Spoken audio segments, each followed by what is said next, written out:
Tally software में हम purchase के बिल की एंट्री कर रहे हैं। जैसे हम यहाँ पे आईजीएसटी का लेजर सेलेक्ट करते हैं तो हम यहाँ पे देखेंगे कि हमारा आईजीएसटी कैलकुलेट नहीं हो रहा है। तो बहुत से स्टूडेंट्स के साथ ये दिक्कत आती है कि हमारा आईजीएसटी कैलकुलेट नहीं हो रहा है, सीजीएसटी या एसजीएसटी हमारा कैलकुलेट नहीं हो रहा है। तो उसके लिए हमें किन किन बातों का ध्यान रखना है उसके बारे में इस वीडियो में हम आज बात करने वाले हैं। तो ये जो आईजीएसटी कैलकुलेट नहीं हो रहा है इसके बहुत सारे रीजन है, बहुत सारे कारण है। हमने बहुत सारी जगह गलतियां कर रखी है, तो एक एक करके हम उन सारी गलतियों को देखने वाले हैं। अगर आपके भी जीएसटी कैलकुलेट नहीं हो रहा है तो ये वीडियो आप पूरा ध्यान से देखिए। कहाँ कहाँ पे हमसे जीएसटी से रिलेटेड गलतियां हो सकती है वो इस वीडियो में हम कवर करने वाले हैं। तो सबसे पहले हम गेटवे ऑफ टैली पे आ जाते हैं। अब सबसे पहले हमें चेक करना है कि जब हमने कंपनी क्रिएट की थी उस टाइम हमने स्टेट सेलेक्ट किया था या नहीं किया था। तो सबसे पहले हम कंपनी इन्फो वाली विंडो पे आ जाते हैं। उसके लिए हम Alt+F3 की को प्रेस करते हैं।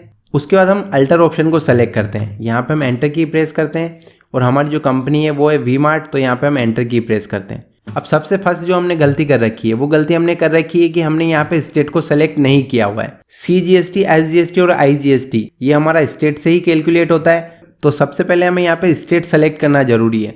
तो यहाँ पे जो भी आपका स्टेट हो वो आप यहाँ पे सेलेक्ट कर ले। राजस्थान, बिहार, हम यहाँ पे राजस्थान को सेलेक्ट कर लेते हैं और एंटर करके इस विंडो को एक्सेप्ट कर लेते हैं। तो सबसे फर्स्ट गलती हमने ये की थी कि जब हमने कंपनी क्रिएट की तो उस टाइम हमने स्टेट को सेलेक्ट नहीं किया था।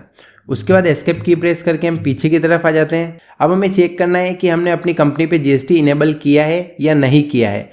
उसके लिए हमें फीचर्स ऑप्शन पे जाना होगा। उसके लिए हम F11 की प्रेस करेंगे। उसके बाद हमें यहाँ पे स्टैट्यूटरी एंड टैक्सेशन ऑप्शन पे जाना होगा। यहाँ पे हम एंटर की प्रेस करते हैं। उसके बाद यहाँ पे हमें ऑप्शन मिलता है enable goods and service tax और सेट अल्टर जीएसटी डिटेल। इन दोनों ऑप्शन को हमें यहाँ से यस करना है। उसके बाद सबसे फर्स्ट में हमें यहाँ पे अपना स्टेट सेलेक्ट करना है। जब हमने अभी कंपनी क्रिएट की थी तो वहाँ पे हमने राजस्थान सेलेक्ट कर रखा था, तो यहाँ पे भी हमें राजस्थान सेलेक्ट करना है। तो हम यहाँ पे आर की प्रेस करके राजस्थान पे आके एंटर की प्रेस करते हैं। यहाँ पे अपना जीएसटी नंबर डालना है और एंटर करके इस विंडो को हम एक्सेप्ट कर लेंगे। अगेन एंटर करके इस विंडो को हम एक्सेप्ट कर लेंगे। उसके बाद एस्केप की प्रेस करके हम गेटवे ऑफ टैली पे आ जाते हैं। अब हमने जो बिल एंटर कर रखे थे उन बिल पे हमें जाना है, तो उसके लिए हम यहाँ पे डिस्प्ले ऑप्शन पे जाएंगे। यहाँ पे हम एंटर की प्रेस करते हैं। उसके बाद यहाँ पे हम डे बुक ऑप्शन पे जाएंगे। यहाँ पे हम एंटर की प्रेस करते हैं। यहाँ पे जो एंट्री हमने कर रखी है वो हमें शो कर रहा है। एंटर की प्रेस करके इस एंट्री को हम ओपन कर लेते हैं। यहाँ पे आपको डेट का ध्यान रखना बहुत जरूरी है। डेट इश्यू की वजह से भी हमारा जीएसटी कैलकुलेट नहीं होता है। उसके बाद हम एंटर की प्रेस करके आगे की तरफ आ जाते हैं। अब हमें पार्टी का नाम शो हो रहा है पंजाब मार्ट। तो पंजाब मार्ट के लेजर को हम चेक करना चाहते हैं। उसके लिए हमें यहाँ पे कंट्रोल के साथ एंटर की को प्रेस करना होगा। जैसे हम कंट्रोल के साथ एंटर की को प्रेस करते हैं तो यहाँ पे लेजर अल्ट्रेशन विंडो हमारे सामने ओपन हो जाती है। अब हम यहाँ पे एंटर की प्रेस करके आगे की तरफ आ जाते हैं। उसके बाद पंजाब मार्ट जो हमारी पार्टी है जिससे हमने माल खरीदा है उसकी पूरी डिटेल हमें यहाँ पे सही से डालना जरूरी है। अब यहाँ पे हमने एक गलती ये कर रखी कि हमने यहाँ पे पंजाब मार्ट का स्टेट सेलेक्ट नहीं किया हुआ है। तो हमें यहाँ पे स्टेट सेलेक्ट करना है, तो यहाँ से हम पंजाब सेलेक्ट कर लेते हैं और एंटर की प्रेस करते हैं। उसके बाद सेट अल्टर जीएसटी डिटेल पे हमें यहाँ पे यस करना है और यहाँ पे हमने ऑलरेडी सारी डिटेल्स डाली हुई है, तो यहाँ पे हमसे कुछ भी गलती नहीं हुई है। केवल यहाँ पे हमने उस पार्टी का स्टेट सेलेक्ट नहीं किया था। तो एंटर करके इस विंडो को भी हम एक्सेप्ट कर लेते हैं। उसके बाद एंटर करके आगे की तरफ बढ़ते हैं। अब यहाँ पे हम देखेंगे कि जो पंजाब मार्ट है उसका स्टेट यहाँ पे राजस्थान शो हो रहा है, तो यहाँ पे भी हमें ध्यान रखना है। तो यहाँ पे भी हम उसका स्टेट चेंज कर देते हैं और एंटर की प्रेस करते हैं। उसके बाद परचेज लेजर को भी हम चेक करना चाहते हैं, तो यहाँ पे हम कंट्रोल के साथ एंटर की प्रेस करते हैं। उसके बाद एंटर करके हम आगे की तरफ आ जाते हैं। GST applicable set alter GST detail को हम नो ही रहने देते हैं क्योंकि हम परचेज के लेजर पे जीएसटी नहीं लगा रहे हैं। उसके बाद एंटर करके हम आगे की तरफ आ जाते हैं। परचेज लेजर में हमने कोई भी गलती नहीं की है।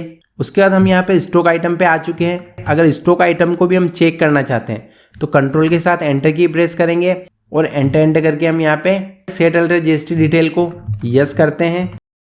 यहाँ पे हमने जीएसटी रेट बिल्कुल सही डाल रखी है, यहाँ पे हमसे कोई गलती नहीं हुई है, तो एंटर करके इस विंडो को हम एक्सेप्ट कर लेते हैं। उसके बाद एंटर करके हम आगे की तरफ आ जाते हैं और यहाँ पे हम सेलेक्ट करते हैं आईजीएसटी का लेजर और यहाँ पे हम एंटर की प्रेस करते हैं। अभी वापस हमने आईजीएसटी का लेजर जैसे सेलेक्ट किया तो यहाँ पे अभी तक भी आईजीएसटी कैलकुलेट नहीं हो रहा है। तो हम एक बार आईजीएसटी का लेजर भी यहाँ पे चेक कर लेते हैं। उसके लिए हम बैक स्पेस की प्रेस करके आईजीएसटी पे आ जाते हैं और यहाँ पे हम कंट्रोल के साथ एंटर की प्रेस करते हैं। उसके बाद एंटर करके हम आगे की तरफ आ जाते हैं। अंडर ये हमारा ड्यूटीज एंड टैक्सेस में आएगा।